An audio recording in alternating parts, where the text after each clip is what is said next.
le dispositif Pinel pourrait ressusciter avant sa disparition. Alors que la fin du dispositif Pinel est prévue vers la fin de l'année, la Fédération des promoteurs immobiliers, ou FPI, prône pour son maintien.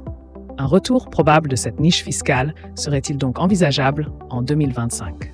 Réponse dans cette vidéo.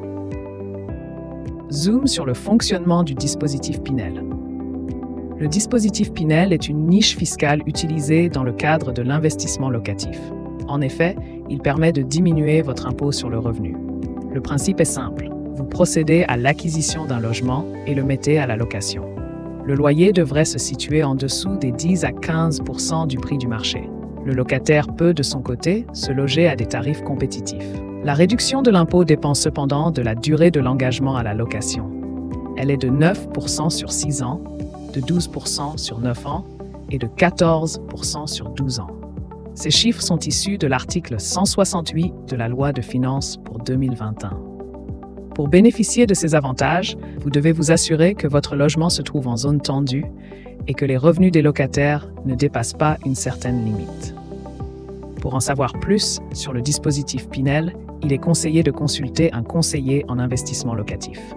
L'agence Fortuny, spécialisée dans ce domaine, vous accompagne dans le choix de vos investissements et vous propose des stratégies adaptées à vos objectifs financiers. Le maintien du dispositif Pinel.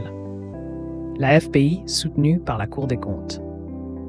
Il est important de rappeler que le dispositif Pinel devrait ne plus exister le 31 décembre 2024, puisqu'il est jugé comme coûteux et inefficace par le gouvernement. Or, sa disparition pourrait aggraver la situation actuelle des immobiliers. En effet, sachez qu'au deuxième trimestre 2024, la transaction des biens neufs a baissé de 30% par rapport à l'année dernière, à la même période. Si l'arrêt du dispositif vient réellement à être acté, l'ampleur de la chute pourrait être encore plus importante selon la FPI. Il est évident qu'avec tous les avantages de la loi Pinel, elle est bénéfique pour les investisseurs. Et à la surprise de tous, la Cour des comptes a soulevé son efficacité dans un rapport publié ce jeudi. Un document qui servira de base pour la FPI lors de la demande de la prolongation du Pinel après la fin de l'année. Dans le cadre de la loi Finances 2025, les promoteurs recommanderaient cependant l'adoption du Pinel de 2022.